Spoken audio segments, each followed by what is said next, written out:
Today is Thursday, August 20th, 2020. This is Citizens for an Open and Responsible Edgewood, bringing you another special election update.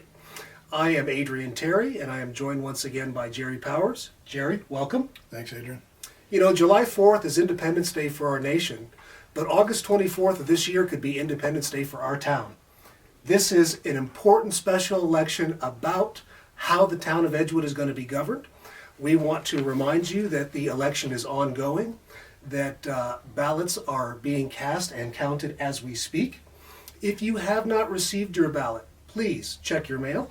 If it's not in your mail, please contact the county clerk's office so that you get an opportunity to participate in this year's election. We wanted to give you an update on how many ballots have been cast so far. What's that number, Jerry? Well, the last time it was around 1,200, and now it's 1,568 as of today. So this is a historic election because Edgewood's never had more than about 600 votes. And so it's going to be almost 300% what it was, which is terrific because this is the way we express our voice. We've had a devil of a time getting our voice heard by the town government. They've been non-responsive.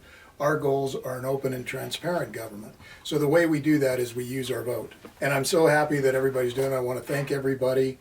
We are getting down to the last few days. It's really important, if you haven't got your vote in yet, to please submit your vote.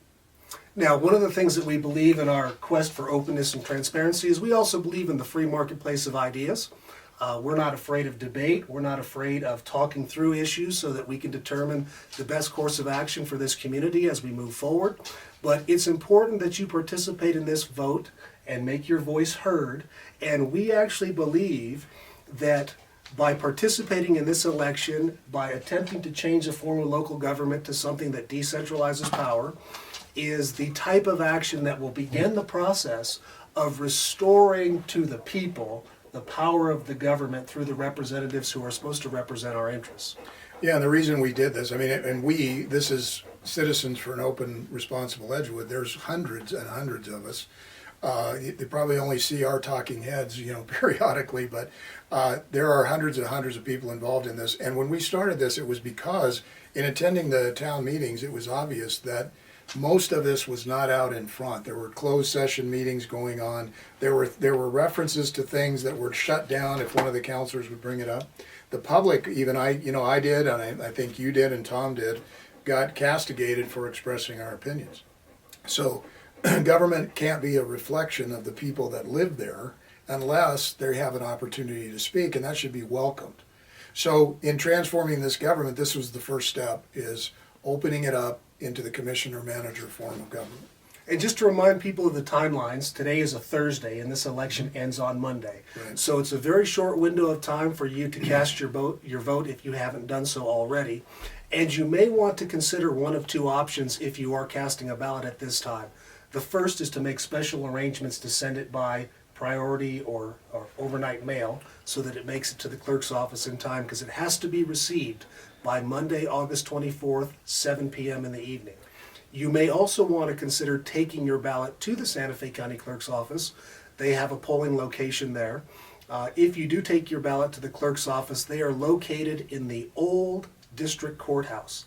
It's at 100 Catron Street in Santa Fe County. That's just the north end of the plaza and west of the convention center and Santa Fe City Hall. So that's the location that you can take your ballot. I timed when I sent my ballot to when they actually received it and recorded it in. It was about a week.